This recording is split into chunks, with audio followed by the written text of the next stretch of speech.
Matthew chapter 26. When Jesus had finished saying all these things, he said to his disciples, "You know that after 2 days the Passover is coming, and the Son of Man will be handed over to be crucified." Then the chief priests and the elders of the people gathered in the palace of the high priest, who was called Caiaphas, and they conspired to arrest Jesus by stealth and kill him. But they said, "Not during the festival, or there may be a riot among the people." Now while Jesus was at Bethany, in the house of Simon the leper, a woman came to him with an alabaster jar of very costly ointment, and she poured it on his head as he sat at the table. But when the disciples saw it, they were angry and said, "Why this waste? For this ointment could have been sold for a large sum, and the money given to the poor." But Jesus, aware of this, said to them, "Why do you trouble the woman? She has performed a good service for me. For you always have the poor with you, but you will not always have me. By pouring this ointment on my body, she has prepared me for burial. Truly, I tell you, wherever this good news is proclaimed in the whole world, what she has done will be told in remembrance of her." Then one of the 12, who was called Judas Iscariot, went to the chief priests and said, "What will you give me if I betray him to you?"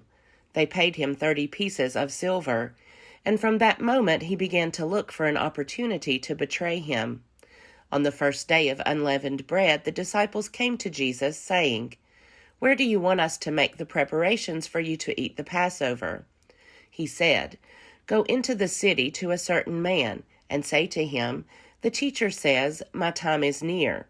I will keep the Passover at your house with my disciples.'"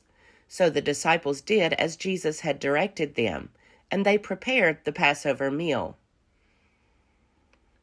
When it was evening, he took his place with the 12, and while they were eating, he said, "Truly I tell you, one of you will betray me." And they became greatly distressed and began to say to him one after another, "Surely not I, Lord." He answered, "The one who has dipped his hand into the bowl with me will betray me. The Son of Man goes as it is written of him. But woe to that one by whom the Son of Man is betrayed. It would have been better for that one not to have been born." Judas, who betrayed him, said, "Surely not I, Rabbi." He replied, "You have said so." While they were eating, Jesus took a loaf of bread, and after blessing it, he broke it, gave it to the disciples, and said, "Take, eat, this is my body." Then he took a cup, and after giving thanks, he gave it to them, saying, "Drink from it, all of you, for this is my blood of the covenant, which is poured out for many for the forgiveness of sins.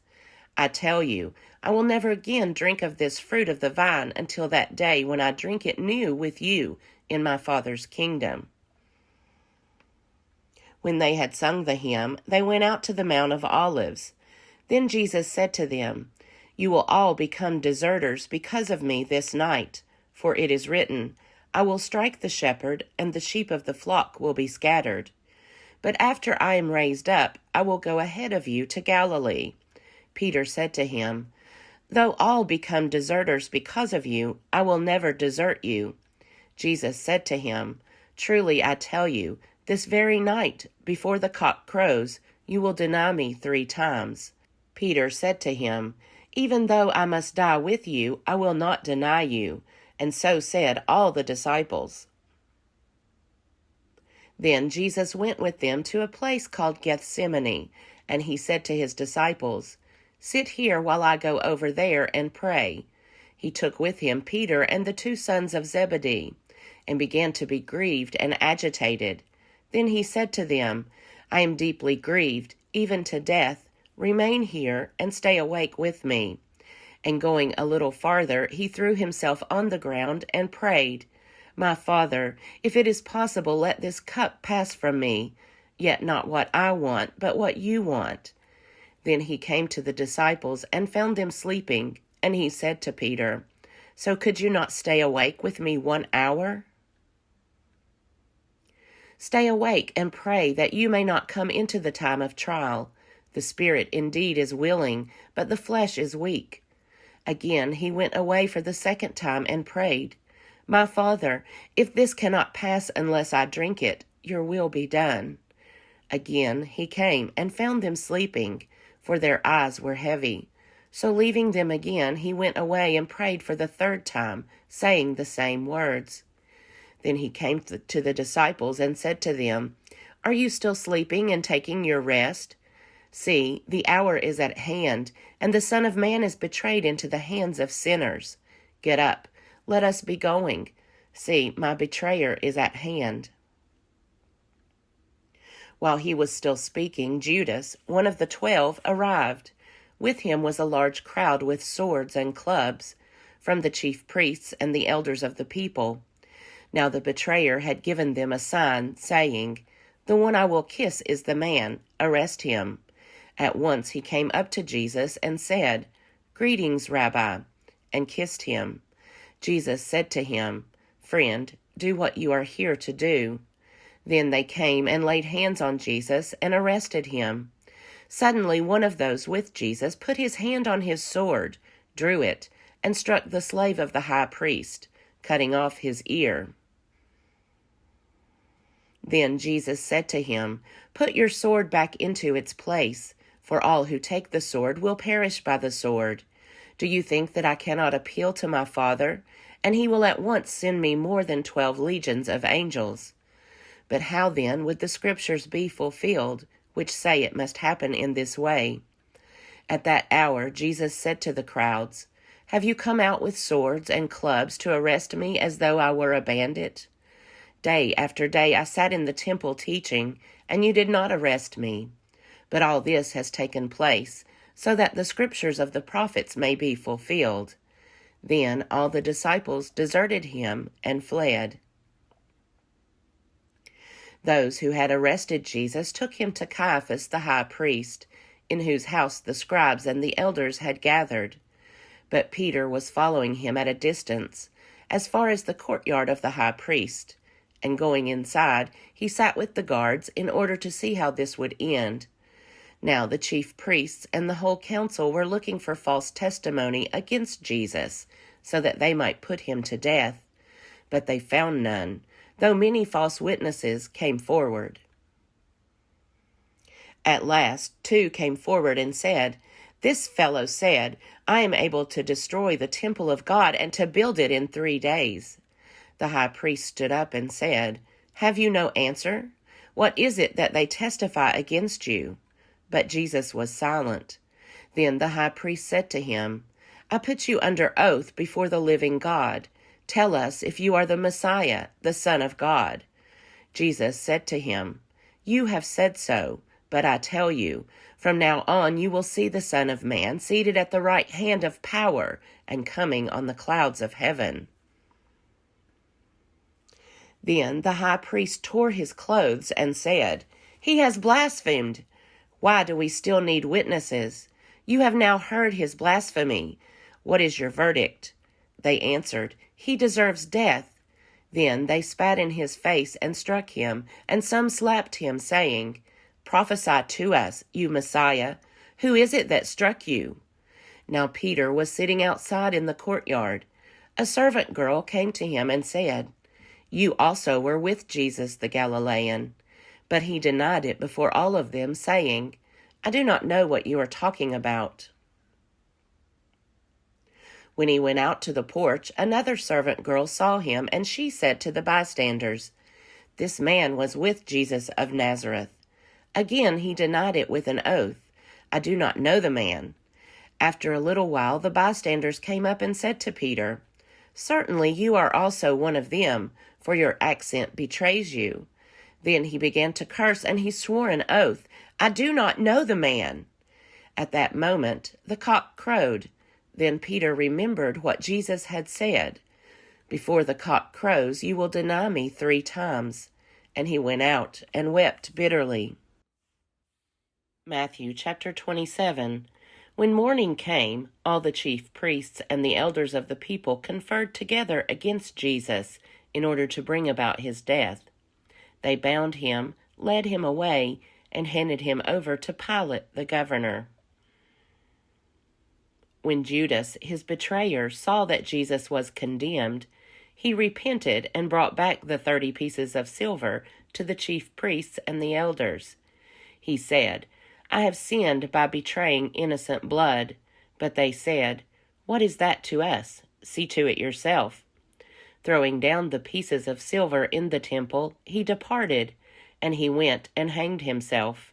But the chief priests, taking the pieces of silver, said, "It is not lawful to put them into the treasury, since they are blood money." After conferring together, they used them to buy the potter's field as a place to bury foreigners. For this reason, that field has been called the field of blood to this day. Then was fulfilled what had been spoken through the prophet Jeremiah. And they took the 30 pieces of silver, the price of the one on whom a price had been set, on whom some of the people of Israel had set a price, and they gave them for the potter's field, as the Lord commanded me. Now Jesus stood before the governor, and the governor asked him, "Are you the king of the Jews?" Jesus said, "You say so." But when he was accused by the chief priests and elders, he did not answer. Then Pilate said to him, "Do you not hear how many accusations they make against you?" But he gave him no answer, not even to a single charge, so that the governor was greatly amazed. Now at the festival, the governor was accustomed to release a prisoner for the crowd, anyone whom they wanted. At that time, they had a notorious prisoner called Jesus Barabbas.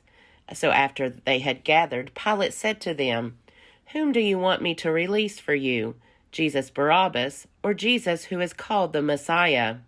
For he realized that it was out of jealousy that they had handed him over.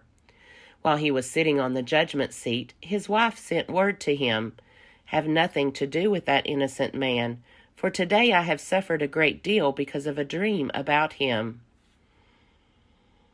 Now the chief priests and the elders persuaded the crowds to ask for Barabbas and to have Jesus killed. The governor again said to them, "Which of the two do you want me to release for you?" And they said, "Barabbas." Pilate said to them, "Then what should I do with Jesus, who is called the Messiah?" All of them said, "Let him be crucified." Then he asked, "Why? What evil has he done?" But they shouted all the more, "Let him be crucified." So when Pilate saw that he could do nothing, but rather that a riot was beginning, he took some water and washed his hands before the crowd, saying, "I am innocent of this man's blood. See to it yourselves." Then the people as a whole answered, "His blood be on us and on our children."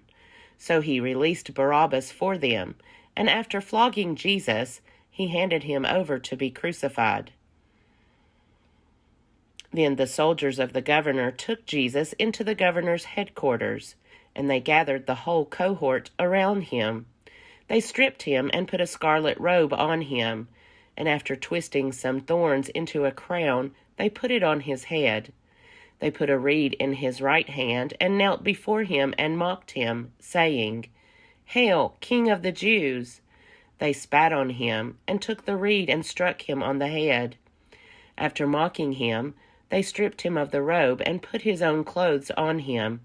Then they led him away to crucify him. As they went out, they came upon a man from Cyrene named Simon.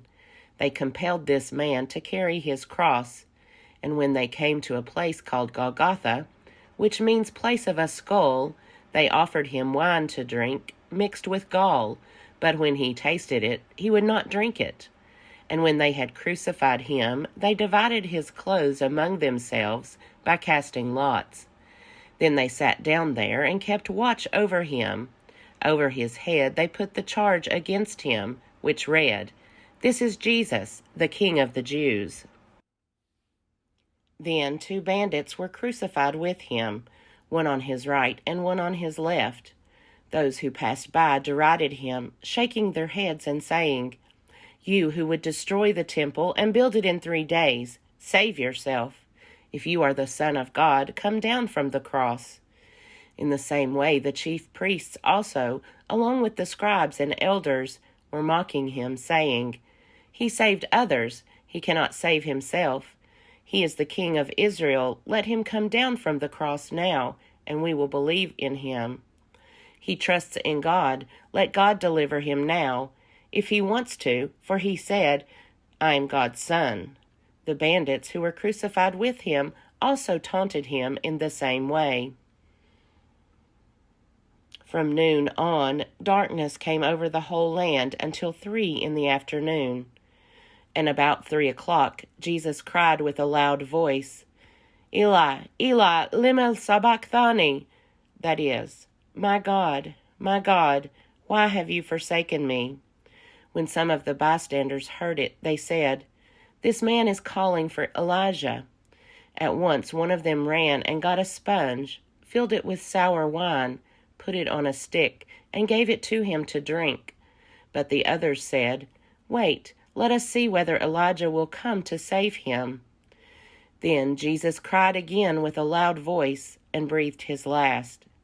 At that moment, the curtain of the temple was torn in two, from top to bottom. The earth shook, and the rocks were split. The tombs also were opened, and many bodies of the saints who had fallen asleep were raised. After his resurrection, they came out of the tombs and entered the holy city and appeared to many.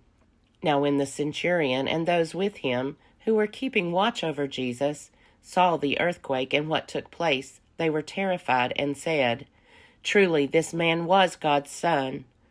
Many women were also there, looking on from a distance. They had followed Jesus from Galilee and had provided for him. Among them were Mary Magdalene, and Mary, the mother of James and Joseph, and the mother of the sons of Zebedee.